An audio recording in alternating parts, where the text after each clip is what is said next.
La dernière fois, je vous ai proposé un tour de magie avec des cartes qui faisaient apparaître des réalisations de prédictions successives.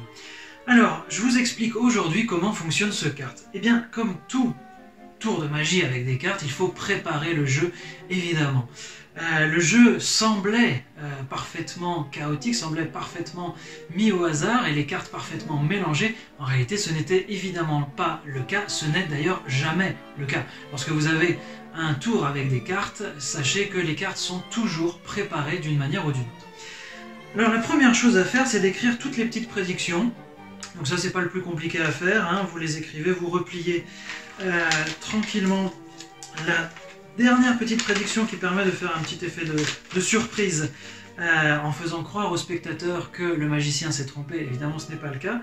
Toutes ces petites prédictions, voilà, vous pouvez les mettre de côté. Et on va se concentrer sur les cartes. Alors les cartes, il y en a plusieurs types.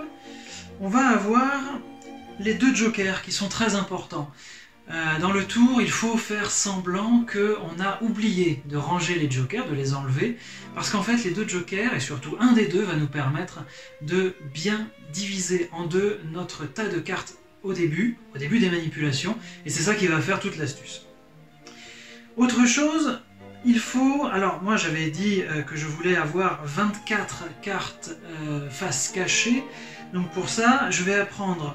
Vous pouvez répartir comme vous le voulez, hein. Les chiffres évidemment n'ont aucune importance. J'avais pris donc 1, 2, 3, 4, 5, 6, 7, 8, 9, 10, 11, 12, 13, 14 cartes rouges.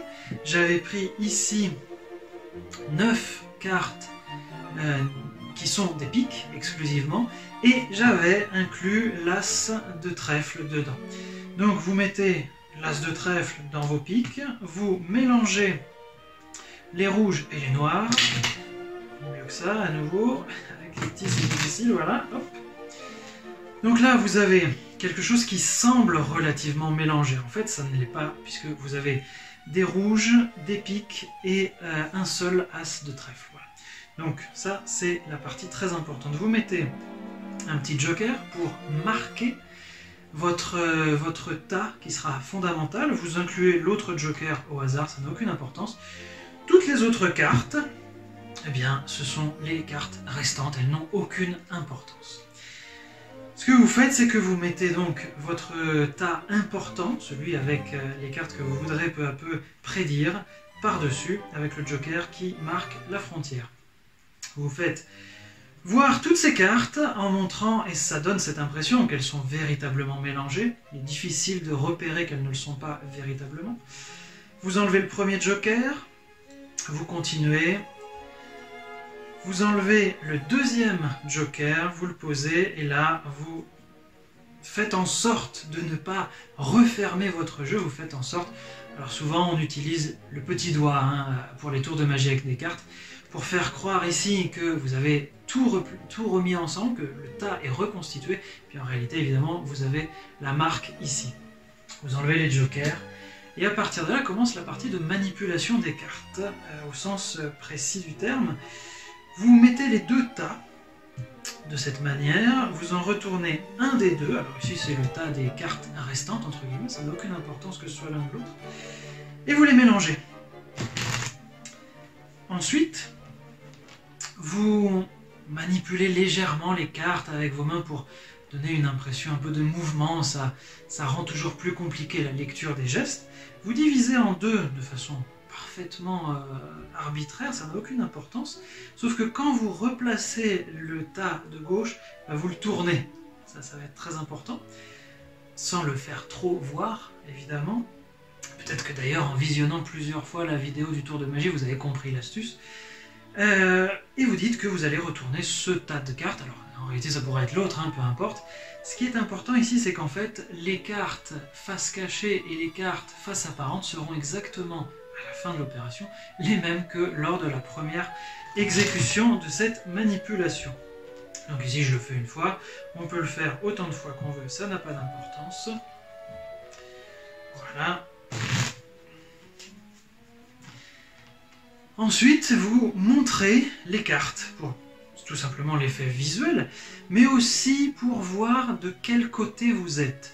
Alors ici, on comprend très vite avec, par exemple, la dame de trèfle, le roi de trèfle, le 8 de trèfle, on a compris qu'on se trouvait du côté apparent des cartes qui n'ont pas d'importance. Donc nos cartes à nous, celles qu'on va prédire, sont celles qui sont cachées. Voilà, ça paraît sans doute évident comme ça. Donc, vous pouvez garder ce côté-là. Si on avait eu au contraire nos cartes, alors pour savoir qu'on a nos cartes, il suffit de repérer l'as de trèfle, puisque c'est la carte particulière qu'on a inclus dans ce tas. Donc si on regarde de ce côté, on voit l'as de trèfle, on comprend qu'on est du côté des cartes importantes, donc on va retourner et se mettre du côté des cartes non importantes. Et à partir de là, il suffit de compter les cartes face cachée et on obtiendra toute la succession de la prédiction. Donc 1, 2, 3, 4, etc. Et puis on va arriver à 24 cartes face cachée. Puis on va évidemment avoir les 14 rouges qui étaient prévus.